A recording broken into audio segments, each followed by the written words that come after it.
currently at Mathare Special School for displaced residents from Huruma and Kiamaiko. Those displaced from hospital ward and Mabatini are sheltered temporarily at Mathare Vocational Training Center and ODM office. With regard to the destruction of infrastructure, the following bridges have been completely swept off.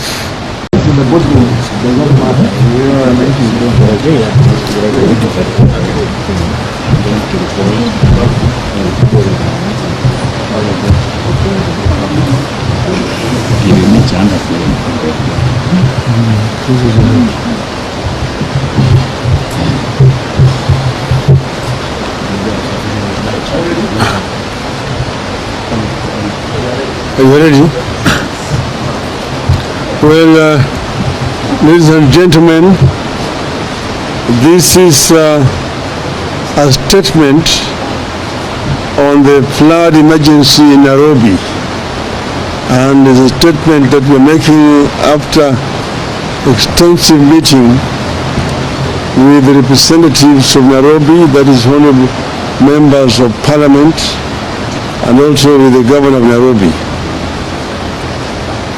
Fellow Kenyans and Nairobi residents, it is now clear that we are in the grasp of a national flooding disaster, especially within Nairobi City County. Relentless rains currently pounding the nation have caused severe damage, including loss of lives, destruction to infrastructure, and overwhelmed the city's poorly managed drainage system. I have held a consultative meeting with the political leadership of Nairobi, including members of the National Assembly and the Senator, with the aim of getting a clear picture, shining sharp focus on the suffering of residents, as well as mobilizing urgent support for mitigation measures. We hasten to add that all such mitigation measures are emergency ones, but the conversation must later move to long-term actions to safeguard the lives and property of the city's residents. Allow us first to send a message of condolences to the families and friends of those who have lost their lives following the floods, as well as a message of goodwill to those who have suffered losses in whatever form. Be assured that your leaders, we are doing all in our ability and power to extend all possible forms of support at this time. We call upon the national and county governments to lead from the front in rescue and support missions. We also appeal to local and international partners to join us in this venture. If Nairobi is this overwhelmed, we fear our people in rural Kenya could be in for worse times should the rains continue as expected. We therefore call on our county governments to learn from Nairobi's helplessness and do better for our people. And we have seen on television screens conditions in several parts of our country. As of this morning, the general outlook in parts of Nairobi has been as follows. Severe flooding has covered all the roads in the Kumekucha area. Flash floods from the Nairobi River have devastated homes in various informal settlements, including Majengo, Kitui Village, Kinyago, Kanuku, Blue Estate, Motherland, Lolongo, Mugunda, and Kiambu. This calamity has led to the displacement of hundreds of residents, forcing them to seek refuge with neighbors and in local churches. The footbridges connecting the neighborhoods of Mbakazi and Makadara have been washed away due to the raging waters.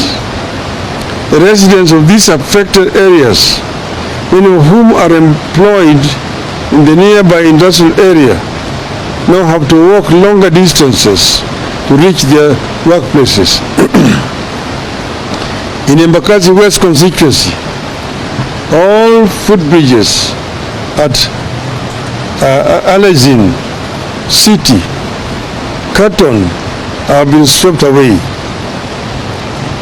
1,500 households displaced at Alazin, City, Katon by Nairobi River bursting its banks.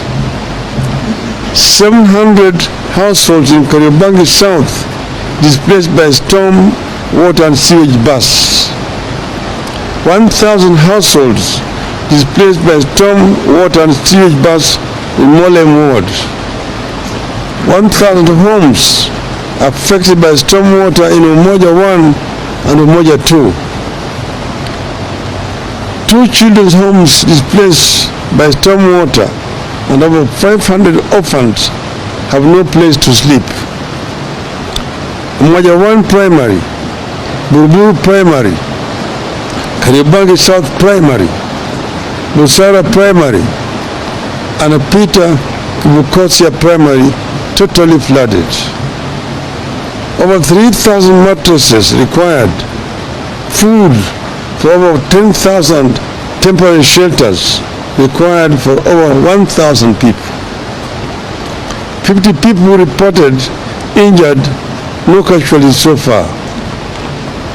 Mathare and Oraka constituencies, dwellings and properties on ground level have been submerged, and there are reports of 1 dead from the electrocution.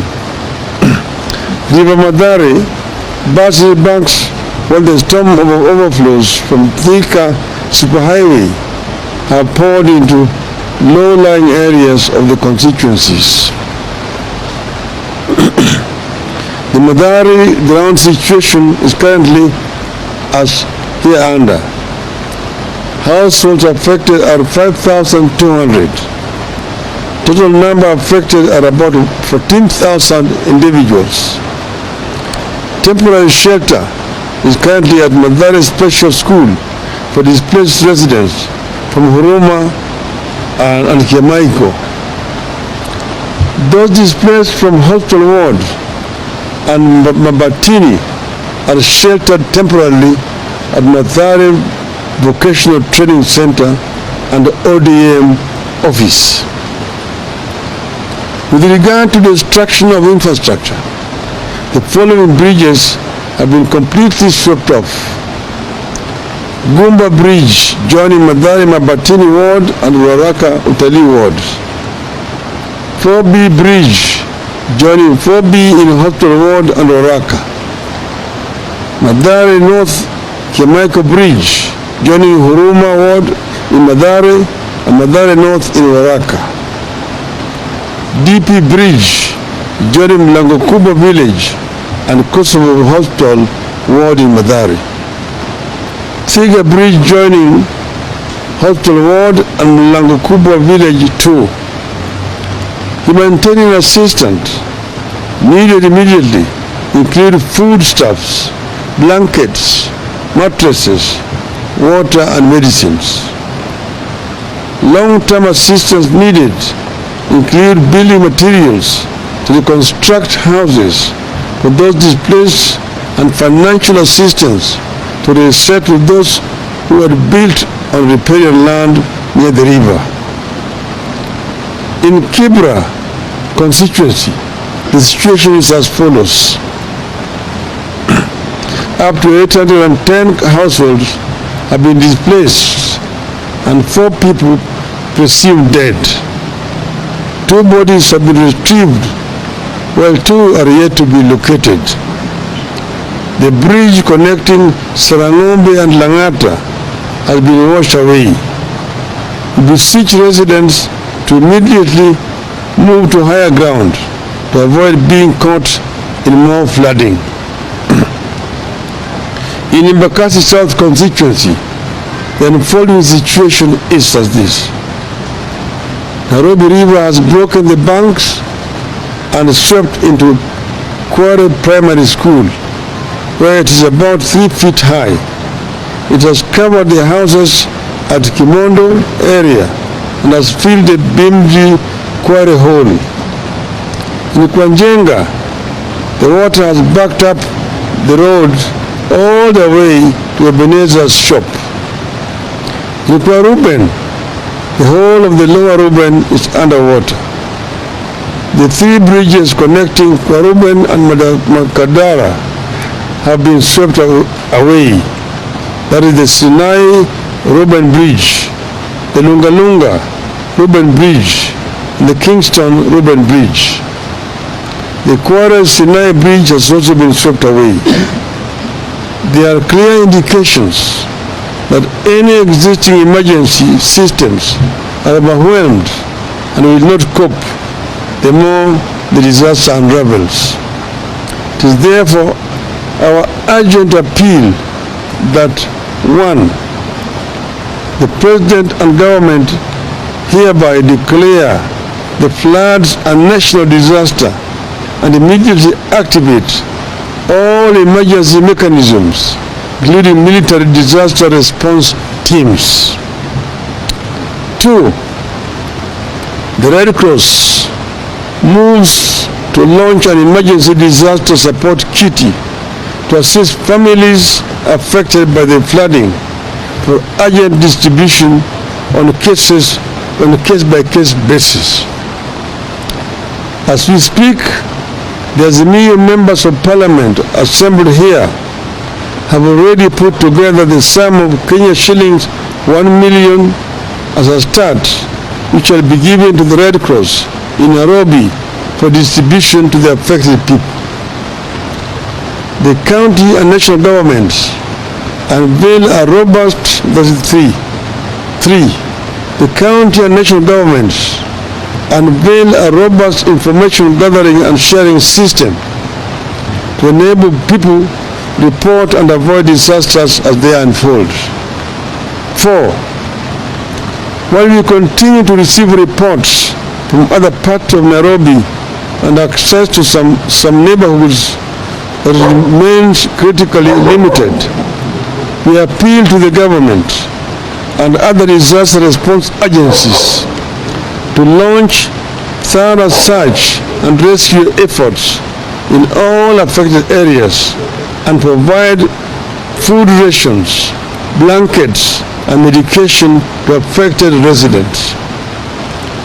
It is important to point out that all forecasts show that the rains will be pouring some more tonight and the coming days, which means the disaster is about to get worse. Preparedness is key to forestalling a crisis of larger proportions. What I've said about Nairobi applies almost with equal weight across the entire country. The entire country, as we talk today, is in a situation of a national disaster. Therefore, it is important that the government moves with speed to mobilize all the national resources available, in the country to deal with this situation. The military, the paramilitary, police should all be engaged in order to help our people. Across the country, you've seen Tana River, you have seen Baringo, you have seen Mandera, you have seen Homa Bay, you have seen Nyando, you have seen Busia, you have seen, it's all over the country. Even in some of the most unlikely places, there is disaster. As we go through all this, and seek help. I believe that all Kenyans believe that as a country we deserve better and we can do better. I believe that as a country we can do better than crying for help when rains come and crying for help again when rains fail. We can do better. End of the statement.